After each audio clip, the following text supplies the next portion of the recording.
Kw'igenekerezo rya 15 Nzero uno mwaka, Icegera ca mbere c'umukuru w'Inama Nkenguzamateka Nyakwubahwa Dénise NDADAYE ari kumwe n'umushikiranganje ajejwe gushigikirana, agateka zina muntu n'iterambere ridakumira Imelde SABUSHIMIKE yarashikirije imfashanyo abenegihugu bafise amikoro make bo ku mutumba wa Murama, zone na komine Nyabihanga mu ntara ya Mwaro. Iyo mfashanyo ikaba yari igizwe n'ibiro 1250 vy'umuceri, ibiro 700 vy'ibiharage n'amasuka mashasha 20. Mw'ijambo yashikirije abaraho, Nyakubahwa Dénise NDADAYE yahamagariye abenegihugu gukura amaboko mu mpuzu bagakorera hamwe imigambi zo bateza imbere. Ati nyamwigenda ko ntarimira impeshi. Yabahamagariye kandi kugira urukundo hagati yabo, yongera asaba abajeje intwaro kuba koko abavyeyi babo baserukira no kubigisha gukorera hamwe atanumwe basize inyuma. Kuja hamwe ntibiraba umugambwe, kuja hamwe ntibiraba ubwoko. Ubutandukane bwanyu budasa niwo mushinge w'iterambere. Ndabinginze rero mwese muje hamwe mukomeze ibikorwa by'iterambere. Ejo canke hirya y'ejo abazoza kubagendera bazovuga ati umutumba wa Murama uriko abantu bafise amaboko, abantu b'ubwenge, abantu bafise akarangamutima, bakunda igihugu, bakunda ibikorwa by'iterambere. Mwabonye rero twanagendeye ikigwati nkuko Nyakwubahwa mushikiranganje yabivuze, bamwe muvuga ngo nabasangwa butaka, abandi muvuga ngo nabayanda, naho ndabyumva, ariko nagira ndababwire yuko ni bene wacu, ni bene wanyu. Ntagire umuntu numwe azosubira kwikumira, ntimuzosubire kubakumira namba. Mugize amashira hamwe, amakoperative, nimubashiremwo.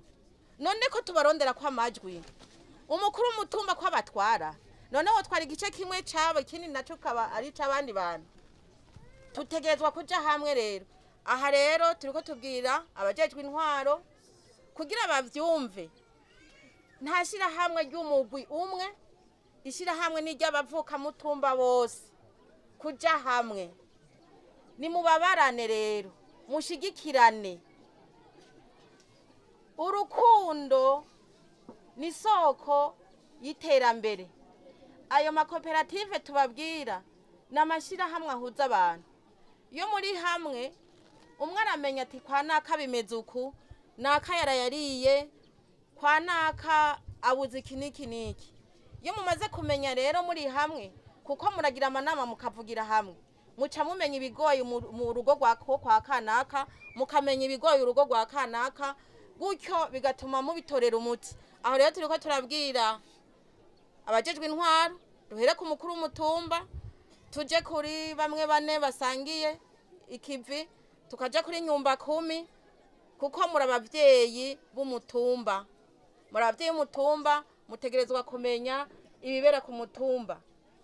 Rero turabinginze abajejwe intwaro mubakurikirane gose, murabe irya mirima bafise bakotesheje ntibasubire kuyikotesha.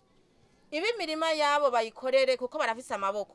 Bahora baza guca amahera ahandi. Aho guca amahera ahandi nibaje hamwe kuko Nyakwubahwa mushikiranganje yabivuze, baje hamwe kuko ubugirigiri bugira babiri. Nta nyamwigenda ko ntari biri impeshi. Ni waje kurima kiya kivi cawe wenyene uzokimara ryari. Ariko mugiye hamwe mukagira nk'ikibiri kumwe kera bahora bagira ikibiri, muzosanga ikivi mugikukije, hama hageze gutera muterere rimwe, hageze kwimbura mwimburire rimwe, uzosanga atanzara musubiye kubona kuri no mutumba wacu. Icegera ca mbere c'umukuru w'Inama Nkenguzamateka yaboneyeho akaryo ko gusangira urukanywa n'abo benegihugu mu ntumbero yo kubipfuriza umwaka mushasha w'2022. Imbere yo gutanga izo mfashanyo, Nyakwubahwa Dénise NDADAYE yari yifadikanije n'abenegihugu bo kuri uwo mutumba nyene mu bikorwa vyo kubagara umurima w'ibitoke vya koperative Sangwe Murama, yongera anagendera ikigwati c'abatwa bo kuri uwo mutumba nyene.